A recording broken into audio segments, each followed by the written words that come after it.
Day for anybody who catches this.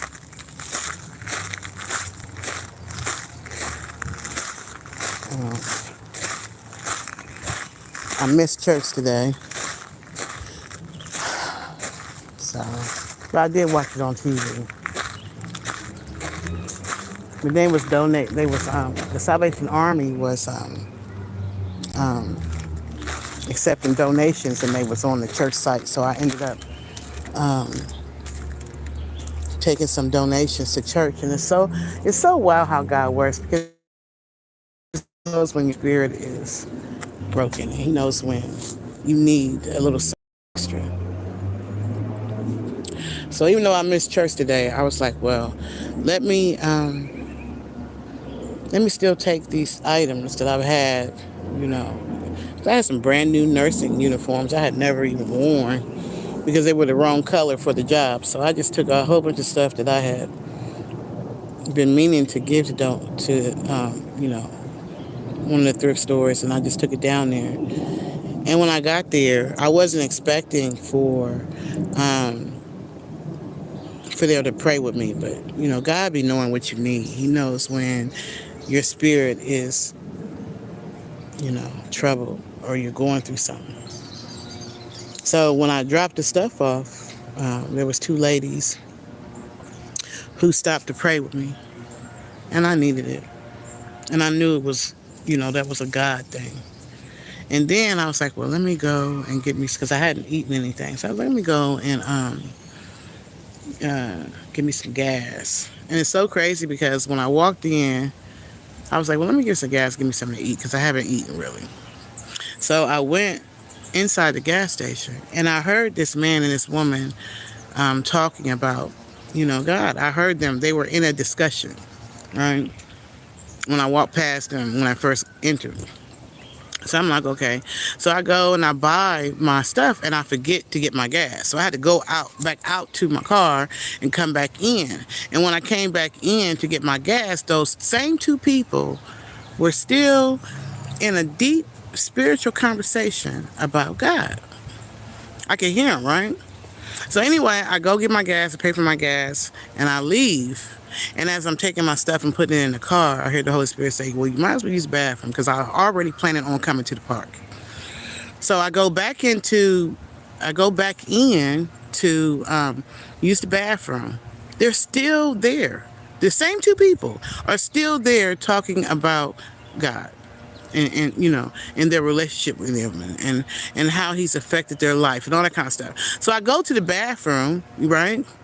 And I come back out, and when I come back out to exit to my car, those same two people are right there. And I was like, God want me to speak to them. So I just told them, do you mind praying with me? And when I said that to them, they was just like, they were tripping because they knew that this was a divine moment, and that they didn't even know each other. That was the tripped out thing. Neither one of them knew each other before entering that store, at the gas station. And you wouldn't have known that because they were talking that whole time. And so once I asked them to pray with me, because I'm going through my own life storms and stuff, and it was just like, you could tell that was a divine moment, that was a moment in time when I was supposed to meet those two people. In fact, it was a moment in time when those two people were supposed to meet, and I was the third that was to come. And so we prayed and we talked for a good 10, 15 extra minutes, or whatever. But that's how God works. When he knows that your spirit is troubled, and you know what I'm saying, he will give you an instruction. My only instruction today that God gave me a couple days ago was go to the park on Sunday. The Lord let me know, go to the park on Sunday because the weather's going to be good. So I didn't make it to church, but then with the donation thing, it gave me a reason to still go to church because I had to drop the stuff off. And on the way there, God had two people praying for me, right? And then here I am still on my journey to come to the park, and here I run into two more people that God had to pray for me and that I was to pray with. So by the time I got to the park, I understood it was necessary. I was meant to do that because God knows what I need it. God, you know, God said that He is always near the brokenhearted. And so God is, He's here. There are a lot of people who are going through stuff right now. You know, I ain't the only one. And I understand that. I'm not the only one.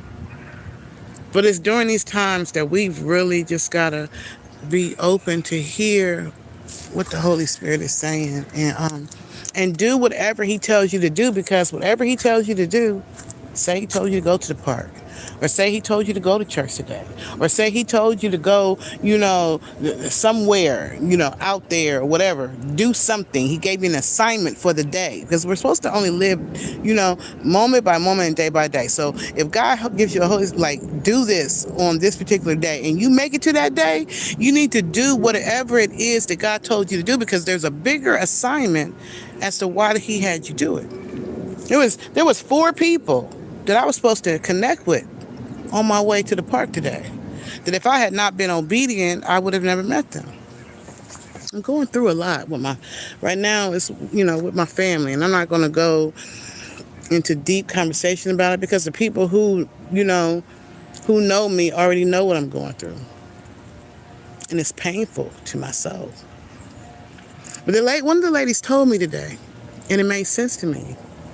She said that when you made a decision, to start doing that music ministry and Bible study, and you made it your assignment to start reading the Bible and just, doing your best. When you did that, you became a target.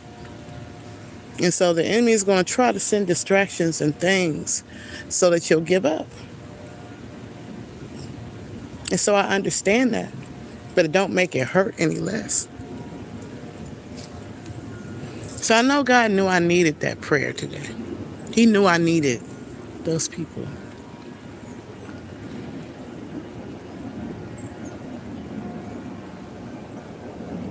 Even now, I can feel His presence. I can feel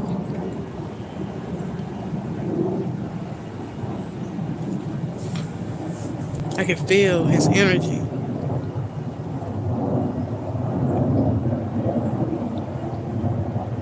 I can feel the sun. I can just feel,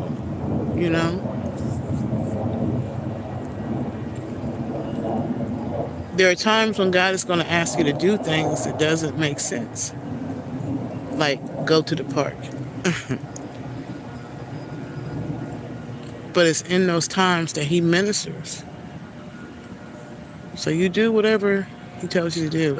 On this particular day, He asked me to come to the park. And when I got here, He told me to document or film. So that's why I'm sharing this moment. Because lately I haven't really been feeling like sharing everything. I haven't even been on my TikTok or Instagram in probably over a month or more. So I've been on Facebook, but usually I'm on TikTok, Instagram, I'm all over the place, but I just haven't felt that. And then only that, but I'm going through a lot with my, family situations, my children. So I'm praying over my kids, and I'm praying over anybody. Because I'm not the only parent who's going through stuff with their adult children. I know that. I know I'm not. Or their older children, whatever. I know I'm not. I know I'm not the only one. So I pray for anyone who is going through a storm right now with their children, or you have not been able to connect with your children, or you feel like you're at war with your children, or your children are at war with you, or you're just going through the most and you're dealing with your kids. I just pray over you as I pray for myself. And I pray that God would just send His angels into our individual situations. And that for the parents, He will give the parents a peace that surpasses all understanding. Because you can't change nothing about yesterday. You can't. If you wasn't what you could have been or should have been, or the kids feel like you should have been more of this or more of that, and they're still mad at you because you wasn't this or that, you can't change nothing about yesterday.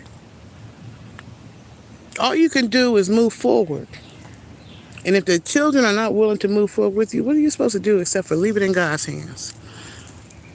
So for all of you single parents who are struggling trying to take care of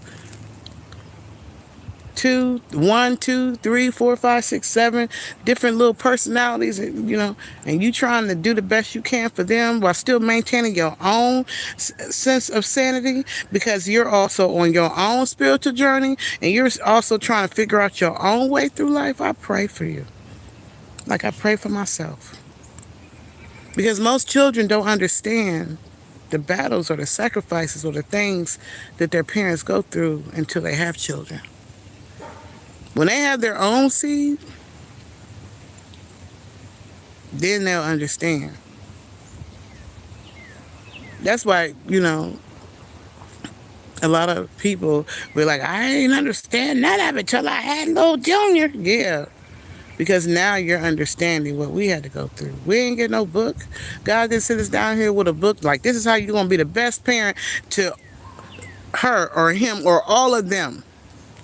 You just walk by faith and do your best and trust God for the rest.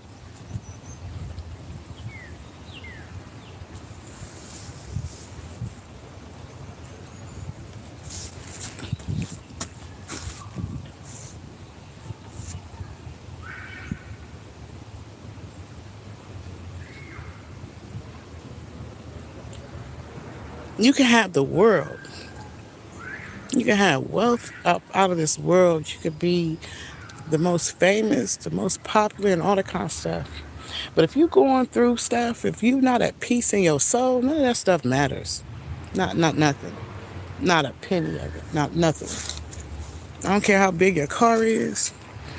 I don't care how big your office space is at your job. I don't care, how much money you got in the bank. If you going through something with your loved ones, with your family, if you don't have peace, none of that stuff make a difference. None of it matters. I would give advice to anyone, any young adults, any young parents, while you're on this pursuit of the corporate ladder, or while you're on this pursuit of reaching your dreams and your goals and your aspirations, while you're whatever it is that you are trusting God about within your own career path or within your own, whatever, and you have children, just remember that whatever journey you go through, your children go through too. And they don't always tell you, but they don't always talk about it at the time that you're going through whatever. Even if it's a storm, or even if it's in a relationship, you're in abusive relationships, the children not going to say nothing to you really at the moment that they going through it, right? Or you're going through it. They're not going to say, mommy, leave daddy alone, or daddy, leave mommy alone, or, what.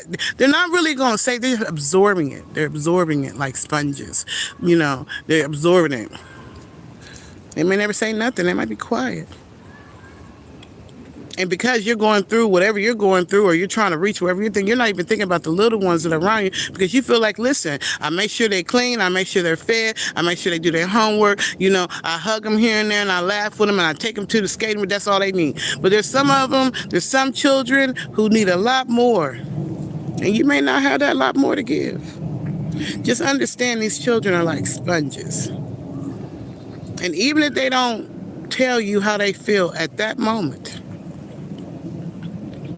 as the years progress, and as they get older, into their teens, when the hormones is kicking, that's when they start bucking a little bit. They start bucking. They wasn't bucking when they was 5 or 6, when you was going through the worst of your storm, because they were sponges. But when they get to be about a teenager, they start bucking a little bit. They may not even unleash everything. Some of them do, some of them don't. A lot of them don't. But they start bucking. They start being defiant. They start doing stuff. A little bit, a piece of what they've been with the sponge that they was absorbing when they were little, when they couldn't speak out and say, anything.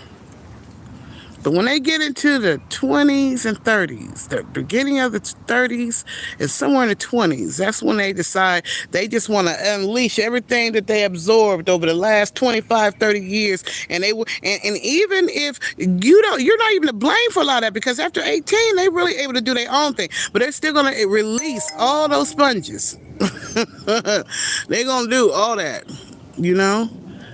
They're going to release all that. They're going to let go of all that.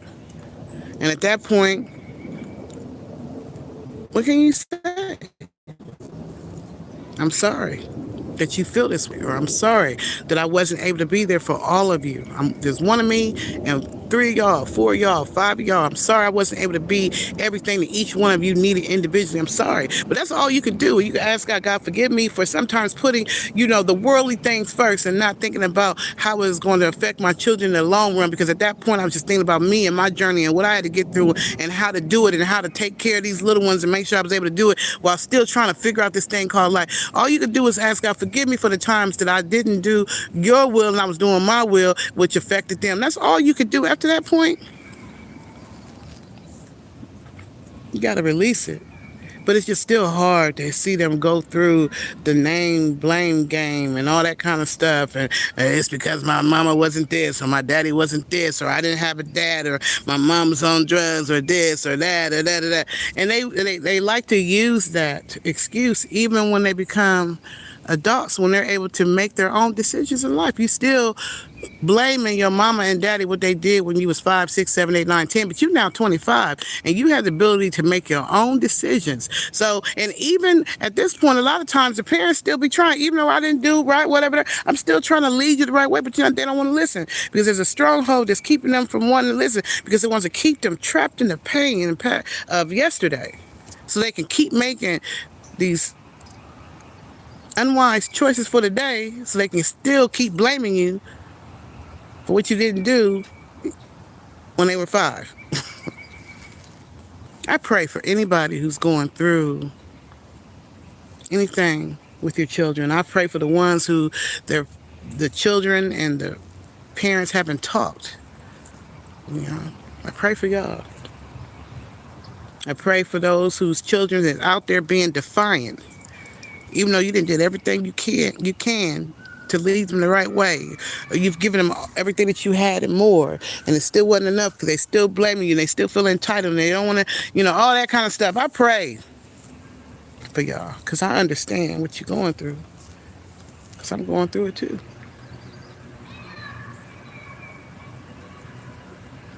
God told me to come to the park today. I knew he was going to meet me here because he knew what my soul was going through. But along the way, he sent people to pray with me.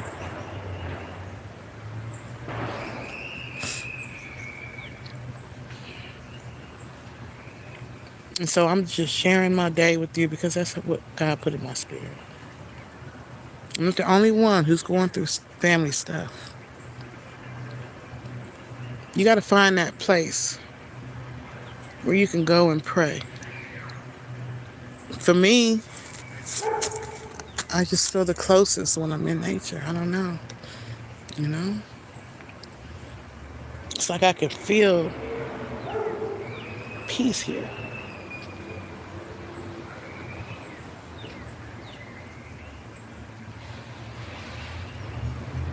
I can hear the birds chirping, like they're singing their own melodies.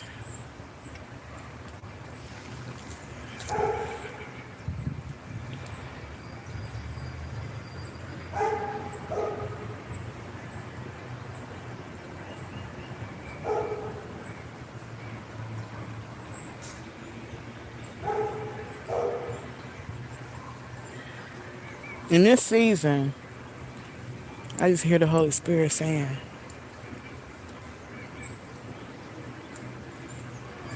God is going to be speaking louder than ever through people, through nature, through animals. You got to take that one-on-one time with God. And you got to trust him even if you can't see him.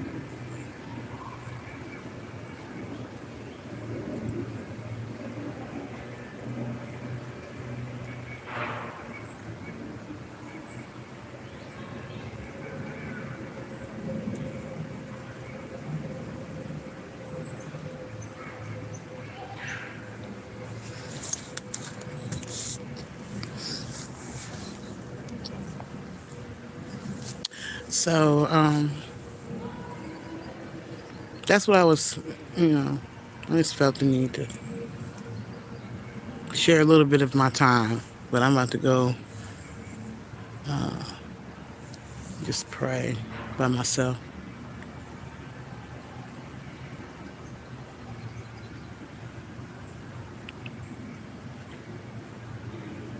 I have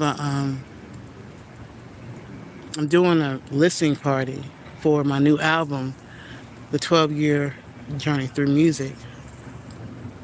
I've been continuing to move forward with that in spite of. So it's going to be on May 4th, and it's going to be at the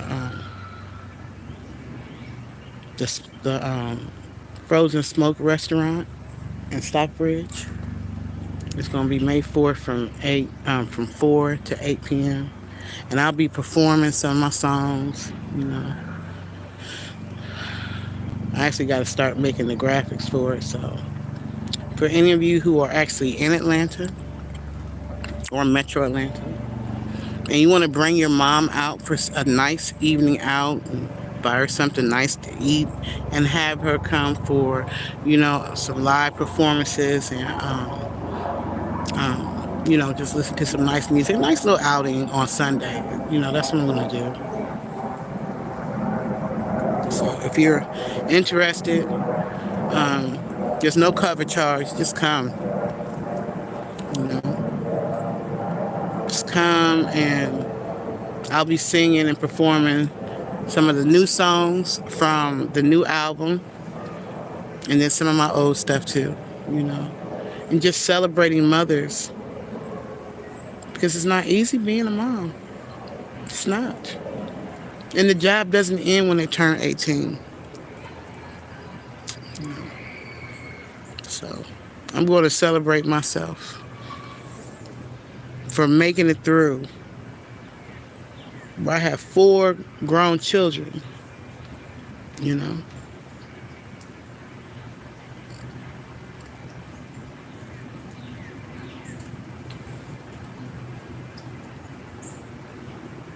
One of the songs that I recorded was for my children. I broke down crying at the recording studio yesterday.